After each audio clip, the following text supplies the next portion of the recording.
नमस्कार दोस्तों, Gurukul of politics और हरियाणा फाइल्स, हरियाणा के दो यूट्यूब चैनल हैं और दोनों के जो साथी हैं, मैं और सचिन धनखड़ जी आपके साथ बैठे हुए हैं। नमस्कार। और हरियाणा के दो पॉलिटिकल अपडेट्स हैं, तो हमने सोचा कि बात करते हैं सचिन धनखड़ जी से। और दोनों के दोनों पॉलिटिकल अपडेट्स धनखड़ जी इसलिए भी महत्वपूर्ण हैं क्योंकि जब भी मनोहर लाल खट्टर जी का नाम सामने आता है तो रोहतक में एक नाम मनीष ग्रोवर जी का भी सामने आता है। और ऐसा कहा जाता है कि मनोहर लाल खट्टर जी के सबसे बड़े सिपह सालार सेनापति मनीष ग्रोवर जी थे, राजदार कहिए उनको। और कल उन्होंने अचानक से वो बहुत भावुक हो गए और उन्होंने ऐलान कर दिया कि मैं चुनाव नहीं लड़ रहा हूँ। इतना ही नहीं, उन्होंने कहा मेरे परिवार का सदस्य भी चुनाव नहीं लड़ रहा है। चूँकि आप फील्ड में ज़्यादा रहते हैं और आप हो सकता है उस घटना के भी प्रत्यक्षदर्शी रहे हों, तो ये पूरा मामला क्या है? सर, ये मामला जो कल हुआ उस प्रेस कॉन्फ्रेंस में मैं था, और मैं उससे 3 दिन पहले एक प्रेस कॉन्फ्रेंस और होती है रोहतक में, जो रोहतक विधानसभा से भारतीय जनता पार्टी की टिकट की दौड़ में है। 4-5 ऐसे लोग जो मनीष ग्रोवर के लेफ्ट हैंड राइट हैंड मजबूत जिन्होंने मदद की है, उन्होंने होटल रिवोली में प्रेस कॉन्फ्रेंस की। और उसका मतलब ही ये था, क्योंकि और कोई ऑब्जेक्टिव नहीं था, कोई एजेंडा नहीं था।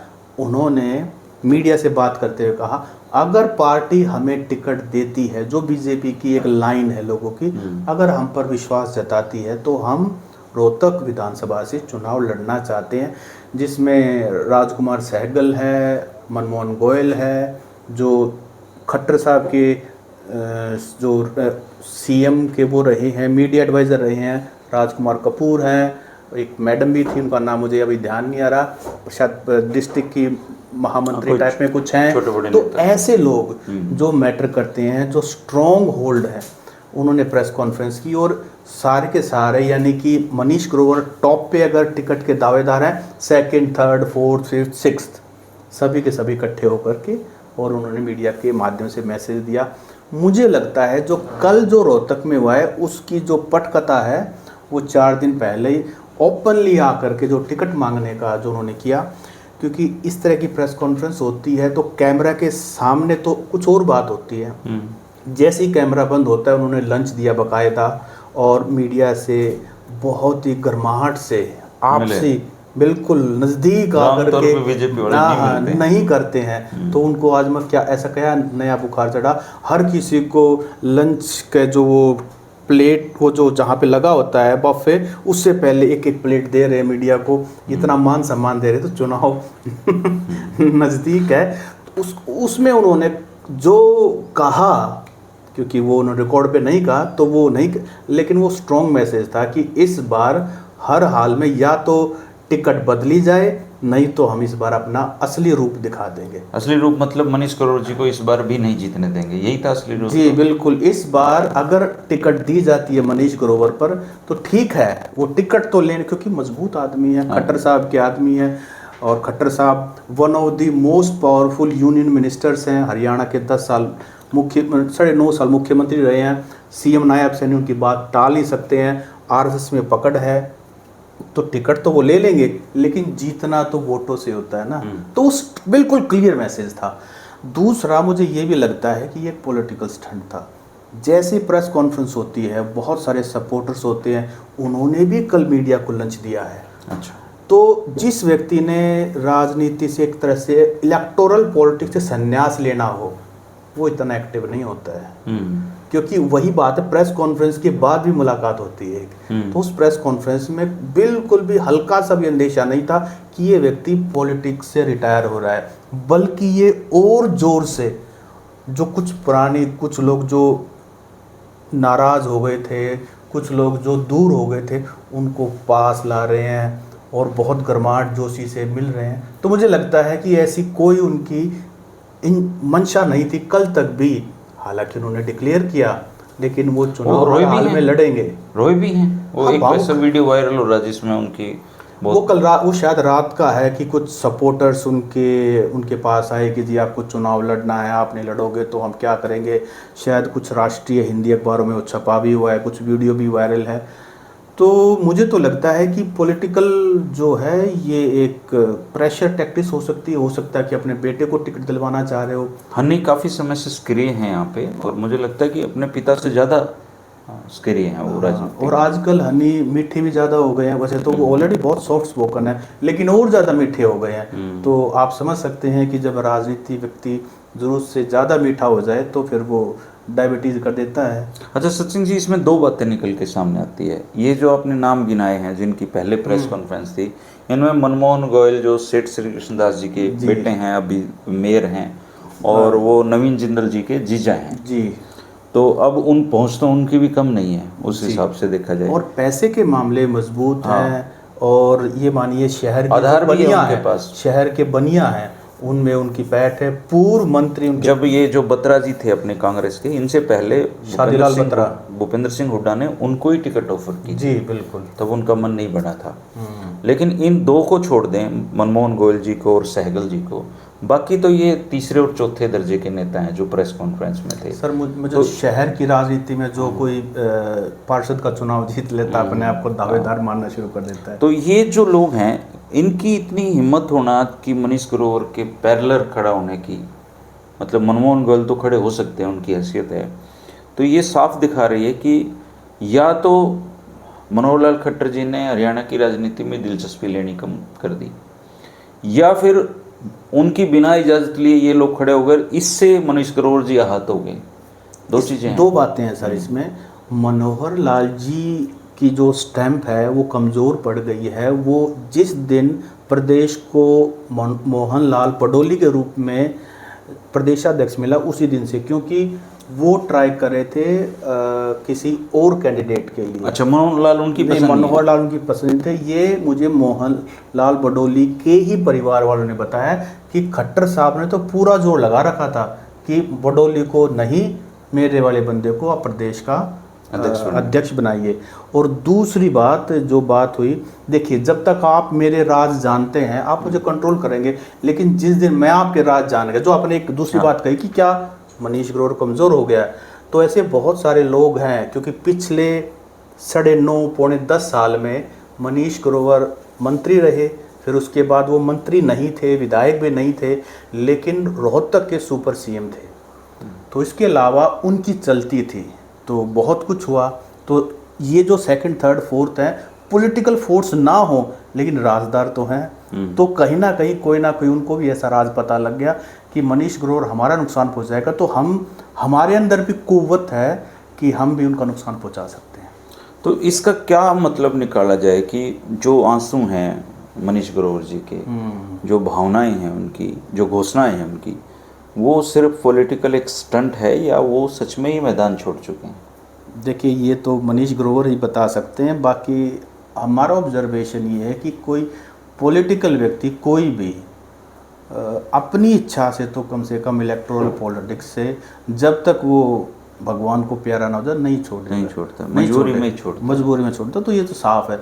दूसरी बात, हो सकता है पार्टी हाईकमांड ने जिस तरीके से ग्राउंड वर्क किया हो, सर्वे किए हों, क्योंकि बीजेपी के सर्वे तो चलते रहते हैं, 3-4 सर्वे तो इनके हो चुके हैं, आईबी का सर्वे भी हो चुका है, कहीं ना कहीं उनको लगा हो कि हमारा रोहतक का माहौल खराब होगा, या मनीष जी को कह दी गया हो कि आप इस बार आप, या फिर ये भी हो सकता है कि मनीष ने कोई जोर लगाया हो कि मेरे बेटे को टिकट दी जाए, क्योंकि मैंने तो जितनी राजनीति करनी थी कर ली, अब बेटे को सेट, तो उसके लिए उन्होंने मना कर दिया, और वो शायद टिकट को मना करके अपना एक तरह का मैसेज दे रहे हो कि भाई मैं भी चुनाव नहीं लड़ूंगा, तो मुझे मनाओ, और मुझे मनाओगे तो मैं अपनी शर्त। राविंद्र जी देखिए कितने बड़े नेता हैं साउथ हरियाणा के, वो भी अपनी बेटी के लिए जोर लगा रहे हैं। सब यहाँ पे कहते हैं भूपेंद्र हुड्डा जी अपने बेटे के लिए जोर लगा रहे हैं, कुलदीप बिश्नोई ने अपने बेटे के लिए जोर लगाया है, राविंद्र जी तो अपनी बेटी के लिए लगा रहे हैं, तो इनका धर्मवीर सिंह अपने बेटे के लिए लगा रहे हैं। तो कोई नई बात तो है नहीं अपनी हरियाणा की राजनीति के लिए। और वैसे भी जिस तरह से हरियाणा में कांग्रेस का एक स्वेल हम देख रहे हैं, रोहतक तो गढ़ है, लेकिन इसमें एक समस्या खड़ी हुई है कांग्रेस के सामने। अब कांग्रेस में कहते हैं ना, हम ये हमारी पार्टी का वर्कर है, अब कांग्रेस में वर्कर खत्म हो गए हैं, सारे टिकटार्थी हैं तो कहीं ऐसा ना हो चैलेंज है, इनका आपस में जुट बसता रहे सबका जी है। ये बीजेपी के साथ थी ये समस्या 2019 में, वहाँ वर्कर खत्म हो, सारे टिकटार्थी थे। और ये अब समस्या कांग्रेस के सामने आ रही है। अब आवेदन देखो, अब 3,000 के करीब आवेदन जा चुके हैं। 10,000 रुपये एक से फीस ली है। 20,000। हाँ 20,000। तो उस हिसाब से देखें तो फिर वर्कर कौन मिलेगा, और जिसको टिकट तो एक को ही मिलनी है जी। और इतने अनुशासित कांग्रेसी है नहीं कि टिकट ना मिले और ये विरोध ना करें एक दूसरे का। तो ये तो काम तो ये खुद भी खराब कर रहे हैं अपना। बिल्कुल खराब कर रहे हैं। और ये सवाल मैंने पूर्व मुख्यमंत्री भूपेंद्र सिंह हुड्डा से प्रेस कॉन्फ्रेंस में पूछा भी था, अभी हाल ही में प्रेस कॉन्फ्रेंस में। तो उनका ये कहना था, हालांकि आपको पता है हुड्डा साहब जैसे जवाब देते हैं, उनका पहला भाई इसमें कौन सी नई बात है। 2019 में भी यही था, 2014 में भी यही था, 2009 में भी यही था, 2004-5 में, तो यही तो हर बार होता है। बल्कि भाई हमारी, इसका मतलब हमारी एक्सेप्टेंस ज़्यादा है, लोग हमारी सरकार को ये मान रहे हैं कि सरकार आएगी, इसलिए ज़्यादा टिकट आ रही है। हालांकि जरूरी नहीं है कि टिकट उनको ही मिले जो आवेदन कर रहे हैं। नहीं, जरूरी नहीं। वो दीपेंद्र हुड्डा ने कौन सा आवेदन किया था? कभी नहीं किया। बहुत सारे लोग थे जिन्होंने आवेदन नहीं किया, उनको टिकट मिल गई थी। बिल्कुल बिल्कुल। तो कांग्रेस का जो ये देखने वाली बात है ना, जो रियल, जो लगता है कि भाई कांग्रेस कितने टिकट आती हैं, तो दिल्ली वाली कोठी पे जाके देखिए आप, वो भरी रहती है। आप सुबह 7 बजे से लेकर के शाम को 7-8 बजे तक वो पूरी की पूरी जो सारे टिकट मांगने वाले, सारे टिकट आती है, बड़ी बड़ी गाड़ी, एक से एक गाड़ियाँ। तो भाई सभी को टिकट चाहिए और सभी कुछ ना कुछ लेके आते हैं, गुलदस्ता लेके आते हैं, जो मिठाई लेके आते हैं। और डिब्बे तो हमें दिखते हैं, और डिब्बों के अंदर क्या हमें नहीं पता, लेकिन ये सब कुछ तो दिख ही रहा है। तो वो 20,000 तो उनकी जो है ना टोकन अमाउंट है। पर अल्टीमेटली बात ये कि चुनाव के माहौल में आ गया पूरा हरियाणा ना। बिल्कुल, चुनाव के माहौल में जनता भी आ गई है।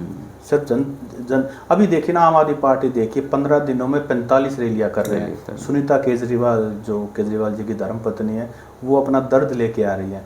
मैं कल ही उनके एक नेता से बात कर रहा था, तो मैंने पूछा कि सुनीता केजरीवाल का यहाँ क्या है, और क्या फिर वो डायनेस्टिक पॉलिटिक्स जिसकी विरोध करते करते केजरीवाल ने आज अपना मुकाम बनाया, आप भी तो वही कर रहे हो। हालांकि उनका एक अलग लॉजिक था कि भाई वो राजनीति में नहीं आएंगी। मैं कहा वो तो केजरीवाल भी कहते थे, बच्चों की कसम है मैं कभी भी राजनीति में नहीं आऊँगा, आए ना। तो ये तो सब स्टंट है आप लोगों के। तो ये अलग अलग खबरें आ रही हैं, जैसे मनोहर लाल जी के बाद ये ग्रोवर जी की आ गई। अभी कल ही एक खबर चल रही थी कि करनाल से नायब सैनी भी चुनाव नहीं लड़ रहे। जी। और सवाल तो ये भी है कि भाई आपने भी एक घोषणा की थी, उसका सच क्या है? क्योंकि मेरे को भी लोग आपके साथ देखा हो तो मुझसे ही पूछते हैं भाई धर्मेंद्र जी चुनाव लड़ रहे हैं या वो सिर्फ चुनाव लड़ सकते हैं अगर वैसी परिस्थितियां हुई तो, बनी तो। मैंने कहा था अगर हरियाणा के लोग मस्त तरीके से खुशी खुशी अपना वोट डालने जा रहे हैं और किसी प्रकार का डर और भय का माहौल हरियाणा में पैदा नहीं होता है, तो हम तो अपनी पत्रकारिता में खुश हैं। लेकिन अगर बीजेपी जैसा सुनने में आ रहा है, क्योंकि 9.5 साल में उनके खिलाफ एक बहुत स्ट्रॉन्ग एंटी इनकम्बेंसी है, लोग उनको बर्दाश्त करने के लिए तैयार नहीं है। ऐसी सूरत में अगर उनको स्टेट में अगर सरकार बनानी है, तो ऐसा सुनने में आ रहा था कि बड़े स्तर पे वो ईडी का दुरुपयोग करेंगे, सीबीआई का दुरुपयोग करेंगे। तो अगर ऐसी सूरत पैदा होती है तो फिर चुनाव, क्योंकि सिविल सोसाइटी चाहती हैं, बहुत प्रबुद्ध लोग ये चाहते हैं कि हरियाणा का चुनाव भय के माहौल में कम से कम नहीं होना चाहिए। तो अगर ऐसी नौबत आती है तो चुनाव कहीं से भी लड़ने के लिए तैयार हैं, कोई उस एक विकल्प के रूप में। विकल्प है, परिणाम जो भी हो। आज विपक्ष का साझा उम्मीदवार हो सकता है। सौमित्र जी भी रानिया से, सौमित्र जी ने तो कांग्रेस ज्वाइन ही कर ली है जी, आपने और वो तो तड़ेंगे, हम तो कहीं के नहीं हैं।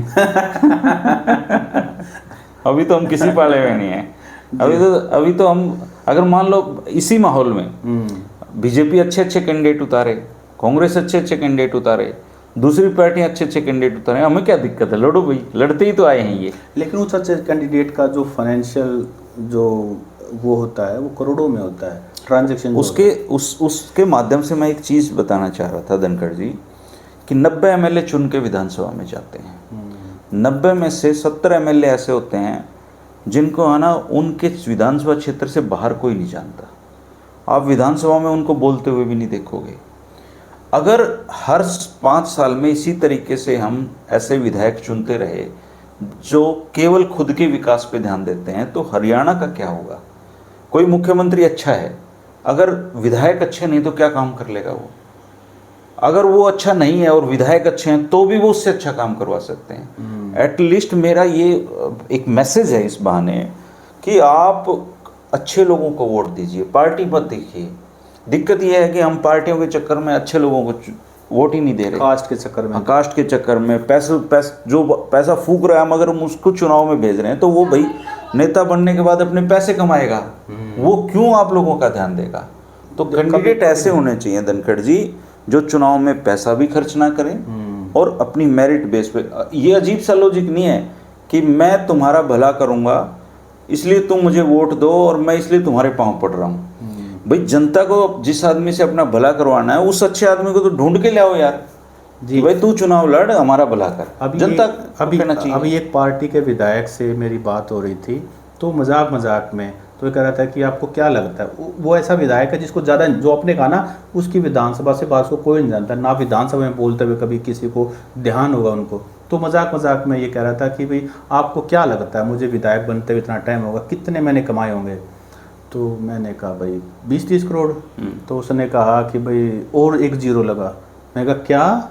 मतलब जीरो लगाता जा, मतलब हिसाब किताब नहीं है कितने कमाए हैं। तो उसको बेशक कोई ना जानता हो, लेकिन उसका आप ये देखिए, आप एक बार गांव का सरपंच बनता है कोई आदमी, 5 साल में उसकी आर्थिक स्थितियां बदल जाती हैं जी, बदल जाती हैं। आप विधायक का तो फिर अंदाजा भी नहीं लगा सकते। वो जब सुबह रोज उठता है तो ये मानिए कि उसके तकिए के नीचे 10,000 रुपये रखे होते हैं जो हमारे पैसे हैं, हम दे रहे हैं, जनता के पैसे हैं। अगर वो उसका ईमानदारी से उपयोग करे तो वो 10,000 भी काफ़ी हैं। तो धर्मेंद्र जी बिल्कुल आपने जो कहा ही हमारी जनता को भी समझना चाहिए कि भाई एक ऐसा व्यक्ति जिनकी अपने उनके उसूलों को आप जानते हो, जिनके आइडियोलॉजी को आप जानते हो, जो जन सेवा कर रहा किसी न किसी माध्यम से, तो ऐसा लोग चुनाव क्यों ना चुनना चाहिए? और जब लोग अच्छे आदमियों को वोट देना शुरू कर देंगे तो ये पार्टियां भी अच्छे लोगों को टिकट देना मजबूरी हो जाएगी। शुक्रिया धनखड़ जी, आपने अपने पॉलिटिकल थॉट्स रखे। नमस्कार।